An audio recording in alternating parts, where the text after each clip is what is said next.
Hello friends, this is SP Singh and welcome to smarter everyday. प्यारे दोस्तों, बात करेंगे BEd fourth semester according to Kanpur university की।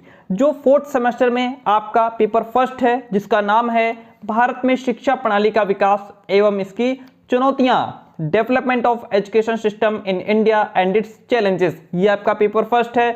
हम इस पेपर के आज प्रीवियस ईयर क्वेश्चन पेपर की बात करेंगे, जो क्वेश्चन पेपर आपका 2021 में आया था। अब आप कहेंगे सर फोर्थ सेमेस्टर तो पहली बार आया है, तो फिर प्रीवियस ईयर क्वेश्चन पेपर कहां से आ गया? डियर फ्रेंड, जब आपका एग्जाम ईयरली होता था साल में एक बार, तो बीएड सेकेंड ईयर में पेपर फर्स्ट था ये आपका, ठीक है। बीएड फाइनल ईयर में, यहां भी आपका बीएड फाइनल ईयर है फोर्थ सेमेस्टर, यहां भी ये पेपर आपका फर्स्ट है। ओके, ये इस क्वेश्चन पेपर को आप देख करके, पढ़ करके, इनके क्वेश्चंस को आज सॉल्व करके आप ये अंदाजा लगा पाएंगे कि किस तरीके से आपका पेपर आने वाला है। जो पेपर आपका जून के लास्ट वीक में होने को है, वो किस तरीके से पूछा जाएगा, किस तरीके से क्वेश्चंस की लैंग्वेज होगी, किस तरीके से क्वेश्चंस मतलब टफ रहेंगे, आसान रहेंगे, मीडियम रहेंगे, आप इस क्वेश्चन पेपर के माध्यम से अंदाजा लगा पाएंगे। तो चलिए शुरू करते हैं, और वीडियो को लाइक जरूर कर दीजिएगा, कमेंट करके जाइएगा।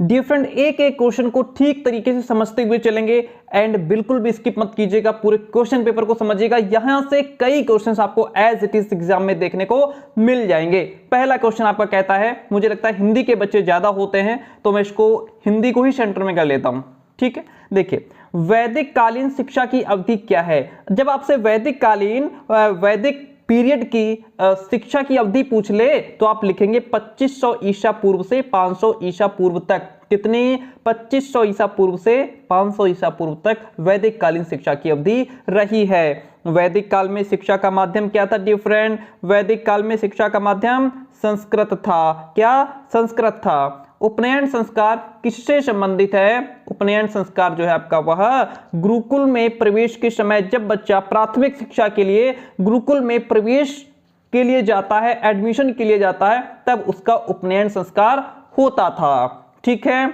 वैदिक काल में शिक्षा का मुख्य उद्देश्य क्या था?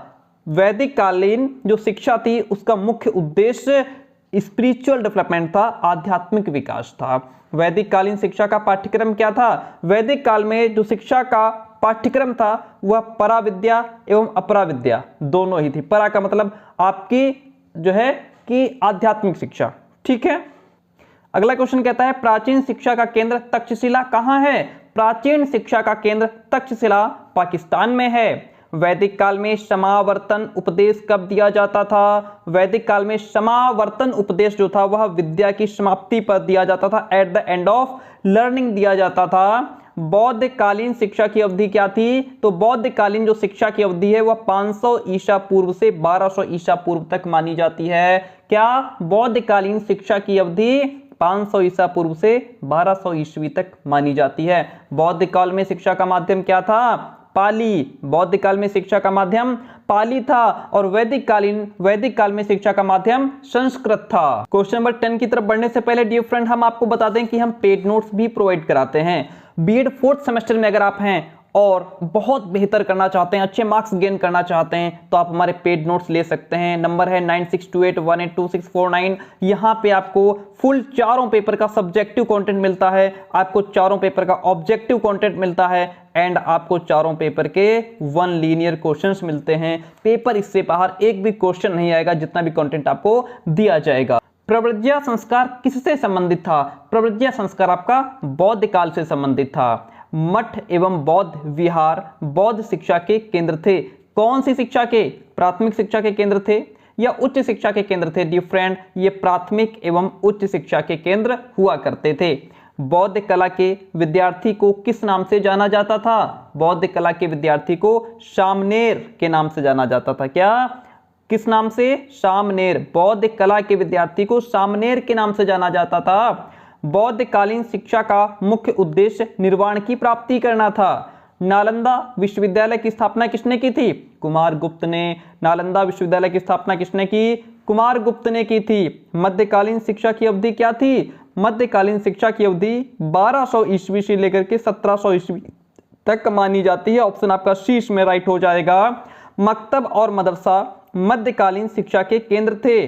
कौन सी शिक्षा? प्राथमिक एवं उच्च शिक्षा। जो मकतब थे आपके, इनमें प्राथमिक शिक्षा दी जाती थी और जो मदरसे हुआ करते थे ये आजकल के विश्वविद्यालयों की भांति हुआ करते थे, इनमें उच्च शिक्षा दी जाती थी। अगला क्वेश्चन कहता है मध्यकालीन शिक्षा में शिक्षक को किस नाम से जाना जाता था? मध्यकालीन शिक्षा में शिक्षक को उस्ताद कहा जाता था और छात्र को शागिर्द कहा जाता था। इसी तरीके से क्वेश्चन आपसे पूछेगा मध्यकाल में उच्च शिक्षा का माध्यम अरबी फारसी था। मध्यकाल में उच्च शिक्षा का माध्यम क्या था?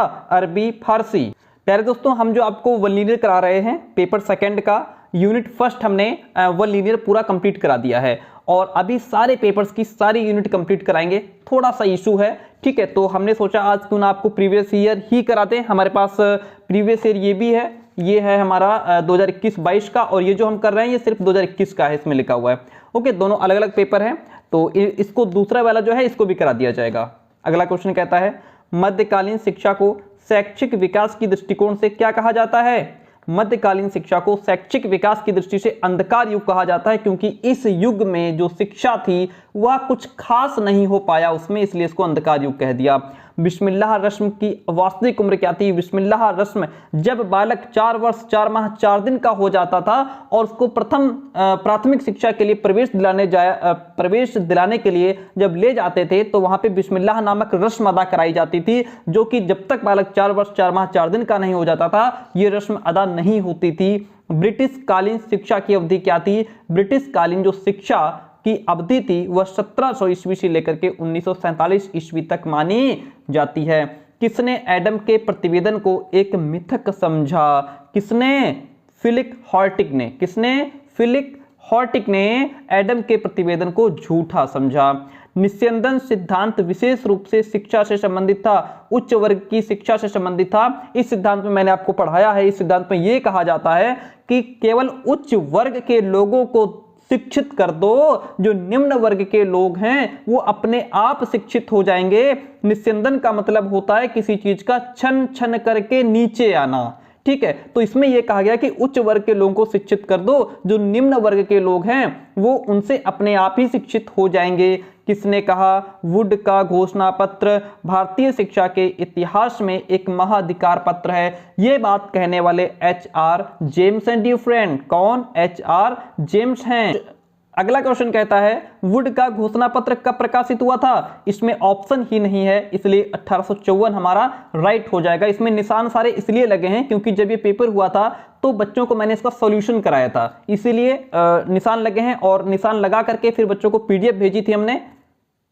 आंसर शीट हमने ये बच्चों को टिक करके क्वेश्चन भेजा था ताकि बच्चे अपने क्वेश्चन को मैच कर सकें, इसलिए।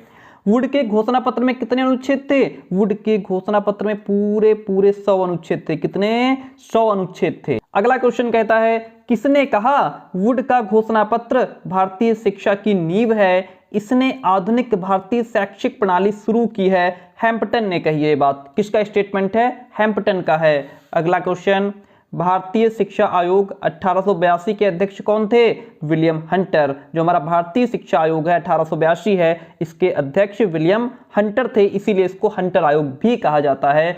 हंटर आयोग की संस्तुति क्या थी? इसकी रिकमेंडेशन क्या थी? इसमें प्राथमिक शिक्षा के संबंध में भी बात कही गई है, माध्यमिक शिक्षा के संबंध में भी बात कही गई है, उच्च शिक्षा के संबंध में भी बात कही गई है, इसलिए उपरोक्त सभी यहाँ पे ऑप्शन आपका राइट हो जाएगा। देखिए जितने भी क्वेश्चंस आपको MCQs में मिलेंगे अगर उपरोक्त सभी दिया है तो ये मान के चलिए डियर फ्रेंड कि 90 हम कह सकते हैं 95% आपका जो है वो उपरोक्त सभी आंसर ही राइट होता है।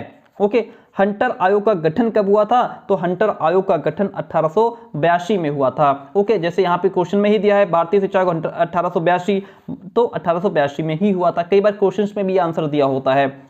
केंद्रीय शिक्षा विभाग की स्थापना किसने की थी? लॉर्ड कर्जन ने की थी। केंद्रीय शिक्षा विभाग की स्थापना करने वाले लॉर्ड कर्जन हैं। सन 1901 में शिमला में शैक्षिक सम्मेलन किसने आयोजित किया? लॉर्ड कर्जन ने किया था। अगला क्वेश्चन सैडलर आयोग का गठन कब किया गया था? सैडलर आयोग का गठन 1917 में किया गया था। कब? 1917 में किया गया था। कलकत्ता विश्वविद्यालय आयोग के अध्यक्ष कौन थे? Michael Sadler. कलकत्ता विश्वविद्यालय आयोग के अध्यक्ष कौन थे? Michael Sadler. Next one question कहता है सैडलर आयोग। अब आप समझ पा रहे होंगे कि किस तरीके से पेपर आपका आएगा, ठीक है, बहुत डीप पूछेगा पेपर, फर्स्ट आपका बहुत डीप जाता है। सैडलर आयोग का प्रतिवेदन कितने अध्यायों में विभक्त है, कितने अध्याय हैं इसके, कितने चैप्टर हैं, तो यह आपका 13 चैप्टर्स में डिवाइड है, 13 चैप्टर्स में बटा हुआ है। वर्धा शिक्षा योजना के प्रवर्तक कौन थे? वर्धा शिक्षा योजना कहो, बुनियादी शिक्षा कहो, बेसिक शिक्षा कहो, गांधी जी की नई तालीम कहो, कई नामों से इसको जाना जाता है। इसके प्रवर्तक गांधी जी थे। वर्धा शिक्षा योजना आपकी 1937 में जो है लाई गई। जाकिर हुसैन समिति ने बेसिक शिक्षा का प्रतिवेदन किस वर्ष प्रस्तुत किया? 1938 में। बुनियादी शिक्षा में शिक्षा का माध्यम क्या था? तो जो बुनियादी शिक्षा थी जिसके प्रवर्तक गांधी जी थे, इसमें सबसे ज्यादा जोर मातृभाषा पर दिया गया। गांधी जी ने कहा बच्चों को मातृभाषा में सिखाइए, उनकी अपनी जो है भाषा में सिखाइए। सार्जेंट शिक्षा योजना का प्रतिवेदन किस वर्ष प्रस्तुत किया गया? 1944 में। सार्जेंट शिक्षा योजना का प्रतिवेदन 1944 में प्रस्तुत किया गया। सार्जेंट शिक्षा योजना में कितने अध्याय हैं? सार्जेंट शिक्षा योजना में 12 अध्याय हैं। डिफरेंट कितने? 12। विश्वविद्यालय शिक्षा आयोग ने अपना प्रतिवेदन सरकार को कब प्रस्तुत किया? तो विश्वविद्यालय शिक्षा आयोग ने अपना प्रतिवेदन सरकार को 1949 में प्रस्तुत किया। कब? 1949 में। विश्वविद्यालय शिक्षा आयोग का गठन कब किया गया? 1948 में। कब किया गया? 1948 में विश्वविद्यालय शिक्षा आयोग का गठन किया गया। ऑप्शन यहाँ ए आपका जो है वो राइट है। नेक्स्ट वन क्वेश्चन इज ग्रामीण विश्वविद्यालय स्थापना का सुझाव किस आयोग ने दिया था? ग्रामीण विश्वविद्यालय स्थापना का सुझाव देने वाला जो आयोग है वह विश्वविद्यालय शिक्षा आयोग है। कौन सा आयोग है? विश्वविद्यालय शिक्षा आयोग है। विश्वविद्यालय शिक्षा आयोग का गठन किसकी सलाह पर किया गया? तो यह केंद्रीय शिक्षा सलाहकार बोर्ड की सलाह पर किया गया। विश्वविद्यालय शिक्षा आयोग में कुल कितने सदस्य थे? इसमें आपके 10 सदस्य थे। ध्यान रखिएगा, विश्वविद्यालय शिक्षा आयोग में कुल 10 सदस्य थे। विश्वविद्यालय शिक्षा आयोग की मुख्य संस्तुति क्या थी? इसकी मेन रिकमेंडेशन क्या थी? तो वो थी आपकी पाठ्यक्रम सुधार एवं विकास करना, प्रशिक्षण एवं शोध विकास करना, 3 वर्ष तक स्नातक अवधि होनी चाहिए। उपरोक्त सभी आपका यहाँ पे आंसर राइट हो जाता है। अगला क्वेश्चन कहता है मुदालियर आयोग की मुख्य संस्तुति, जो मुदालियर आयोग है इसकी मेन रिकमेंडेशन थी विशिष्ट विद्यालय को लेकर के, उच्चतर माध्यमिक विद्यालय को लेकर के और बहुउद्देशीय विद्यालय को लेकर के मुदालियर आयोग की संस्तुति थी, रिकमेंडेशन थी। तो ये ऑप्शन नंबर यहाँ पे डी आपका राइट हो जाएगा। माध्यमिक शिक्षा आयोग के अध्यक्ष आप सभी को पता है मुदालियर, इसीलिए इसको मुदालियर आयोग के नाम से भी जाना जाता है। मुदालियर आयोग को ही माध्यमिक शिक्षा आयोग कहते हैं डियर फ्रेंड। अगला क्वेश्चन है माध्यमिक शिक्षा आयोग के प्रतिवेदन में कुल कितने अध्याय थे? 15। ध्यान रखिएगा, भूल मत जाइए। माध्यमिक शिक्षा आयोग के प्रतिवेदन में कुल 15 अध्याय थे। कितने? कुल 15 अध्याय थे। माध्यमिक शिक्षा आयोग में कुल कितने सदस्य थे? 9 सदस्य थे। माध्यमिक शिक्षा आयोग में कुल कितने? 9 सदस्य थे, 9। बढ़ते हैं नेक्स्ट क्वेश्चन की तरफ। क्वेश्चन नंबर 51 कहता है, क्वेश्चन कहता है देखिएगा, मुदालियर आयोग ने अपना प्रतिवेदन सरकार के समक्ष कब प्रस्तुत किया था? मुदालियर आयोग ने अपना प्रतिवेदन सरकार के समक्ष 29 अगस्त 1953 को प्रस्तुत किया था। 29 अगस्त 1953 को। मुदालियर आयोग का कार्यक्षेत्र था, मुदालियर आयोग का कार्यक्षेत्र माध्यमिक शिक्षा। मुदालियर आयोग ने माध्यमिक शिक्षा पर काम किया, इसका कार्यक्षेत्र भी माध्यमिक शिक्षा ही था। कोठारी आयोग ने संस्तुति की थी, किसकी संस्तुति? स्वतंत्र एवं अनिवार्य शिक्षा की रिकमेंडेशन की, उन्होंने रिकमेंड की। भाषा का विकास, शैक्षिक अवसरों की समानता। तो उपरोक्त सभी इसमें आपका राइट हो जाएगा। इन सभी पर कोठारी आयोग ने अपनी संस्तुति की थी, रिकमेंडेशन दी थी। राष्ट्रीय शिक्षा आयोग यानी कि 1964-66 का अध्यक्ष कौन था? प्रोफेसर दौलत सिंह कोठारी, इसीलिए इसको कोठारी आयोग भी कहा जाता है। क्वेश्चन है शिक्षा में कोठारी आयोग का योगदान क्या था? कोठारी आयोग का योगदान, एक तो शिक्षा प्रणाली में एकरूपता लाना, ओके, भारतीय शिक्षा की कमियों को उजागर करना भी शिक्षा में कोठारी आयोग का योगदान था। भारतीय शिक्षा को हर प्रांत में समान रूप से लागू करना, ये कोठारी आयोग का योगदान था शिक्षा के क्षेत्र में। उपरोक्त सभी is the right one over here. अगला क्वेश्चन कहता है किस आयोग ने सर्वप्रथम प्राथमिक शिक्षा का विकेंद्रीकरण किया? किसने किया? कोठारी आयोग ने। डिसेंट्रलाइजेशन किसने किया था? कोठारी आयोग ने किया था।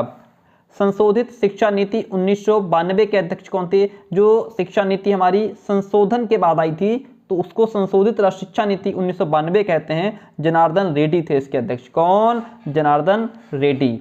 नेक्स्ट वन, क्रियान्वयन कार्यक्रम 1992 विभाजित है। यह 24 अध्यायों में विभाजित है। कितने? 24 अध्यायों में। इन 24 चैप्टर्स इट इज डिवाइडेड। बढ़ते हैं नेक्स्ट क्वेश्चन की तरफ। क्वेश्चन नंबर 59 कहता है राष्ट्रीय पाठ्यक्रम संरचना 2005 का मुख्य लक्ष्य क्या था? राष्ट्रीय पाठ्यक्रम संरचना 2005 का मुख्य लक्ष्य था संस्कृति का संरक्षण हो, शारीरिक एवं मानसिक विकास में एक सामंजस्य बना रहे, स्तर के अनुकूल शिक्षण विधियां होनी चाहिए। ये सारे ही लक्ष्य थे राष्ट्रीय पाठ्यक्रम संरचना 2005 यानी कि एनसीएफ 2005 के। निम्न में से कौन सा एक राष्ट्रीय पाठ्यक्रम संरचना 2005 का सिद्धांत नहीं है? एकता का सिद्धांत? जी हाँ, ये एनसीएफ 2005 का सिद्धांत है। संतुलित विकास का सिद्धांत, यह भी एनसीएफ 2005 का सिद्धांत है। नैतिकता का सिद्धांत भी है, लेकिन अभिप्रेरणा का सिद्धांत यह एनसीएफ 2005 का सिद्धांत नहीं है। क्वेश्चन नंबर 61 देखिएगा। क्वेश्चन कहता है अपव्यय की समस्या, हाँ, अपव्यय और अवरोधन की समस्या प्राथमिक शिक्षा से संबंधित है। अपव्यय यानी कि वेस्टेज की समस्या का मुख्य कारण क्या है? हो सकता है सक्षम शिक्षकों की कमी रही हो, रोटी और मक्खन की बालक को आवश्यकता हो, दरिद्रता, गरीबी भी हो सकती है, इसलिए ऑप्शन सभी राइट हो जाएंगे। कौन सा पूर्व प्राथमिक विद्यालय नहीं है? नर्सरी, क्या ये पूर्व प्राथमिक विद्यालय नहीं है? पूर्व बेसिक विद्यालय, मॉन्टेसरी विद्यालय, जूनियर हाई स्कूल जो है यह आपका पूर्व प्राथमिक विद्यालय के अंतर्गत नहीं आता है। माध्यमिक विद्यालय शिक्षा के लिए क्या बुनियादी कार्यक्रम उठाए गए?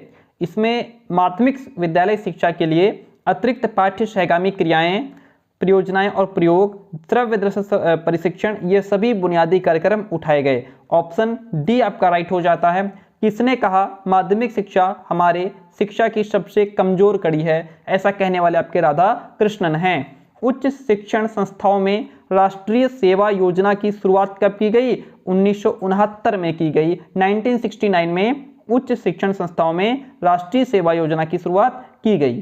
क्वेश्चन नंबर 67 देखिएगा। उच्च शिक्षा का मुख्य कार्य क्या है? शिक्षण करना, शोध करना, समाज की सेवा करना, ये सारे ही उच्च शिक्षा हायर एजुकेशन के मुख्य कार्य हैं। गुणवत्ता में सुधार के लिए शिक्षक शिक्षा के लिए आवश्यक है। गुणवत्ता में सुधार करने के लिए जो टीचर एजुकेशन है वह उसके लिए क्या आवश्यक है? शिक्षक प्रशिक्षण कॉलेज, शिक्षा देने वाला, सभी सुविधाएं, ये सभी चीजें उसके लिए आवश्यक हैं। इसलिए ऑप्शन डी आपका राइट हो जाता है। National curriculum framework for quality teacher education किस वर्ष प्रकाशित हुई? ये आपकी 2009 में प्रकाशित हुई। कब?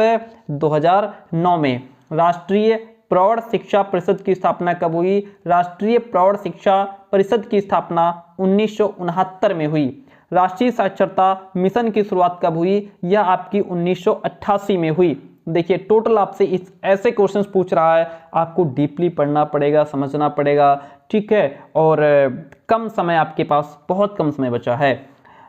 राष्ट्रीय मुक्त विद्यालय शिक्षा संस्था की स्थापना कब हुई? राष्ट्रीय मुक्त विद्यालय शिक्षा संस्था की स्थापना 1990 में हुई थी डियर फ्रेंड।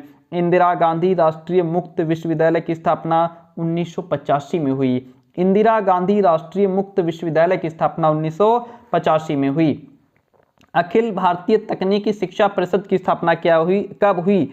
तो अखिल, जिसको हम AITEC भी कहते हैं, अखिल भारतीय तकनीकी शिक्षा परिषद की स्थापना 1945 में हुई।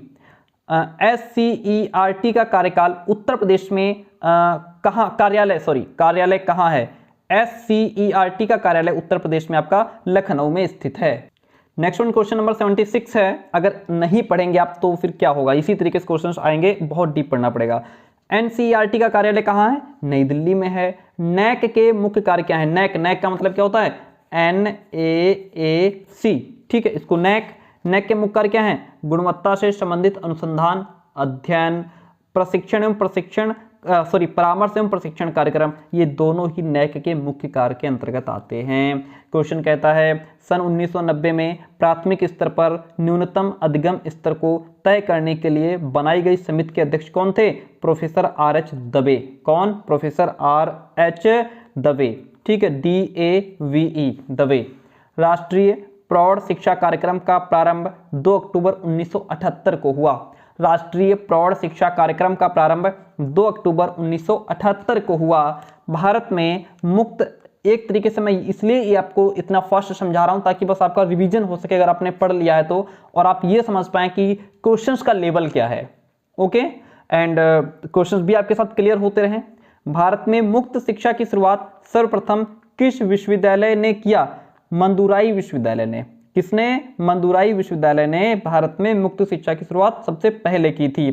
प्राथमिक शिक्षा का सार्वभौमिकता का क्या अर्थ है? प्राथमिक शिक्षा का सार्वभौमिकता का अर्थ है 6 से 14 आयु वर्ग के जो बच्चे हैं उनके लिए स्वतंत्र और अनिवार्य शिक्षा प्रदान करने के लिए प्राथमिक शिक्षा का सार्वभौमिकता का अर्थ है ना। प्राथमिक शिक्षा का सार्वभौमिकता का मतलब क्या है कि जो बच्चे 6 से 14 आयु वर्ग के हैं उनको शिक्षा दी जाए। सार्वभौमिकरण के मार्ग में मुख्य बाधा क्या है? इसमें मुख्य बाधा एक तो गरीबी आती है जिसके कारण यूनिवर्सलाइजेशन नहीं हो पाता, सार्वभौमिकरण नहीं हो पाता, सामाजिक पिछड़ापन हो जाता है, निरक्षरता की कमी, सामाजिक पिछड़ापन भी हो सकता है, निरक्षरता की कमी दी है। तो ये सारे ही मुख्य बाधाएं हैं सार्वभौमिकरण में। अगला क्वेश्चन कहता है प्राथमिक शिक्षा के सार्वभौमिकता की अवस्था क्या है? सार्वभौमिकरण का प्राविधान, नामांकन का सार्वभौमिकरण, अवधारण का सार्वभौमिकरण। तो ये उपरोक्त सभी आंसर इसमें आपका राइट हो जाएगा। नेक्स्ट क्वेश्चन कहता है सार्वभौमिकरण शिक्षा के अभिकरण हैं। सार्वभौमिकरण जो शिक्षा है उसके क्या अभिकरण है, उसकी एजेंसीज क्या हैं, है ना। तो उसमें आपका राष्ट्रीय शैक्षिक अनुसंधान एवं प्रशिक्षण परिषद भी है, ठीक है, और जिसको हम NCERT कहते हैं। दूसरा राज्य शैक्षिक अनुसंधान एवं प्रशिक्षण परिषद भी है। तीसरा जिला शिक्षा एवं प्रशिक्षण संस्थान भी है। सारे ही सार्वभौमिक शिक्षा के एजेंसीज हैं, उसके अभिकरण हैं। उपरोक्त सभी का राइट वन ओवर हियर। मानव संसाधन मंत्रालय द्वारा तकनीकी शिक्षा गुणवत्ता सुधार कार्यक्रम की शुरुआत कब की गई? 2002 में की गई। सार्वभौमिक शिक्षा का महत्व क्या है? प्राथमिक स्तर पर। सार्वभौमिक शिक्षा का महत्व क्या है? प्राथमिक स्तर पर सभी शिक्षित हो सकें। व्यावसायीकरण का मुख्य उद्देश्य क्या है? कॉमर्शलाइजेशन का मुख्य उद्देश्य लाभ है। क्या है? प्रॉफिट है। राष्ट्रीय माध्यमिक शिक्षा अभियान कब प्रारंभ किया गया? 2009 में। राष्ट्रीय माध्यमिक शिक्षा अभियान आपका 2009 में प्रारंभ किया गया। राष्ट्रीय माध्यमिक शिक्षा अभियान के उद्देश्य क्या हैं? इसका उद्देश्य माध्यमिक स्तर पर शिक्षा की गुणवत्ता में सुधार करना है, पाठचर्या में सुधार और संवर्धन करना है, उसमें इम्प्रूवमेंट लाना है, माध्यमिक स्तर पर टीचिंग और जो टीचिंग लर्निंग प्रोसेस है उसको और बेहतर करना है। उपरोक्त सभी the right one over here. तो यहाँ पे आपका ऑप्शन डी राइट हो जाएगा। राष्ट्रीय माध्यमिक शिक्षा अभियान के यही उद्देश्य हैं। अगला क्वेश्चन कहता है सन 1908 में निजीकरण यानी कि प्राइवेटाइजेशन शब्द का प्रयोग सर्वप्रथम किसने किया? पीटर एफ ड्रूकर ने किया था। किसने? पीटर एफ ड्रूकर ने किया था। शैक्षिक स्तर में गिरावट का मुख्य जो हमारा एकेडमिक लेवल गिर रहा है उसका क्या मेन कारण है? एक तो शैक्षिक चेतना का अभाव है, ठीक है, एजुकेशनल अवेयरनेस नहीं है, पारिवारिक वातावरण एवं परिस्थितियां भी हैं, जनसंख्या बढ़ रही है, यह भी एक मेन कारण है। इसलिए ऑप्शन डी आपका राइट हो जाएगा। क्वेश्चन नंबर आ गए हैं हम 92 पे। देखिए शैक्षिक मानक का तात्पर्य क्या है? एजुकेशनल स्टैंडर्ड मीन्स क्या है? शैक्षिक विधि, शैक्षिक गुणवत्ता, विद्यार्थियों की शैक्षिक योग्यता का मतलब शैक्षिक मानक का अर्थ होता है शैक्षिक विधि यानी कि एजुकेशनल अचीवमेंट क्या है, शैक्षिक एजुकेशनल क्वालिटी है ना, विद्यार्थियों की शैक्षिक योग्यता। तो उपरोक्त सभी आपका राइट वन हो जाएगा। कोठारी आयोग के अनुसार शैक्षिक मानक के निर्धारण के आधार हैं, क्या हैं? पर्याप्तता, गत्यात्मकता, अंतर्राष्ट्रीय स्तर पर तुलना। उपरोक्त सभी कोठारी आयोग के अनुसार शैक्षिक मानक के निर्धारण के आधार एक तो पर्याप्तता है यानी कि सफिशिएंट है, दूसरी गत्यात्मकता, तीसरी अंतर्राष्ट्रीय स्तर पर तुलना। उपरोक्त सभी आपका राइट हो जाएगा।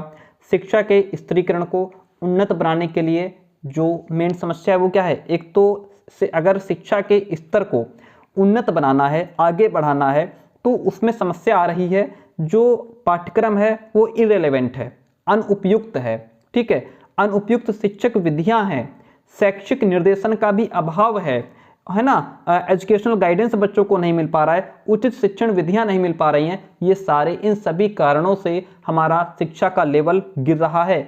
उपरोक्त सभी समस्याएं हैं। निबंधात्मक प्रकार के परीक्षण के दोष हैं। निबंधात्मक प्रकार के जो परीक्षण होते हैं उनमें एक तो विश्वसनीयता का अभाव होता है यानी कि आपने निबंधात्मक तरीके से जो आपका एग्जाम होता है, ठीक है, विश्वसनीयता का अभाव रहता है, प्रामाणिकता का भी अभाव रहता है, व्यक्तिनिष्ठता भी नहीं रहती है। तो उपरोक्त सभी इसके दोष हैं, कमियां हैं। वस्तुनिष्ठ प्रकार के परीक्षण के गुण क्या हैं? जो वस्तुनिष्ठ प्रकार का परीक्षण होता है, जिसको ऑब्जेक्टिव टाइप टेस्ट कहते हैं, जो आपका एग्जाम एमसीक्यूज बेस्ड होना है, वह वस्तुनिष्ठ एग्जाम है, वो आपका वस्तुनिष्ठ प्रकार का है, वो आपका ऑब्जेक्टिव टाइप है।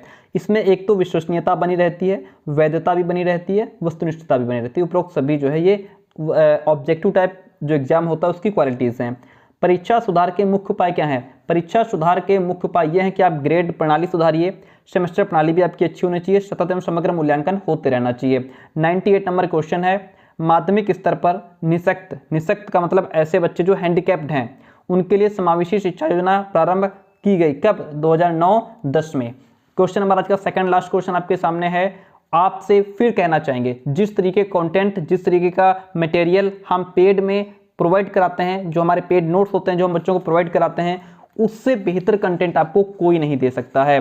ठीक है, आपका इसका जो सेकंड पेपर वो भी कराएंगे, और जो आपका एक पाठ्यक्रम वाला पेपर भी मैच कर रहा है पूरा, मैंने मिला लिया है, वो भी करा देंगे हम उसका प्रीवियस ईयर। नंबर यही है हमारा, फटाफट व्हाट्सअप मैसेज करके बीएड 4th सेमेस्टर के नोट्स आप भी ले लीजिए। आपको subjective content, objective content, one liner, हर तरीके से आपकी हेल्प की जाएगी। इतने एमसीक्यूज दिए जाएंगे, आपने कभी पढ़े नहीं होंगे। अगला क्वेश्चन कहता है, राष्ट्रीय माध्यमिक शिक्षा अभियान के कार्य क्या हैं?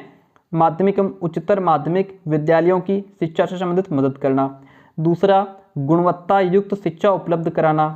तीसरा, माध्यमिक एवं उच्चतर माध्यमिक विद्यालयों में नामांकन में वृद्धि करवाना। ये राष्ट्रीय माध्यमिक शिक्षा अभियान के कार्य हैं। ओके, आगे बात करते हैं। आज का लास्ट क्वेश्चन है, आपसे फिर कहेंगे वीडियो को लाइक और कमेंट जरूर कीजिएगा, बताइए क्लास कैसे रही।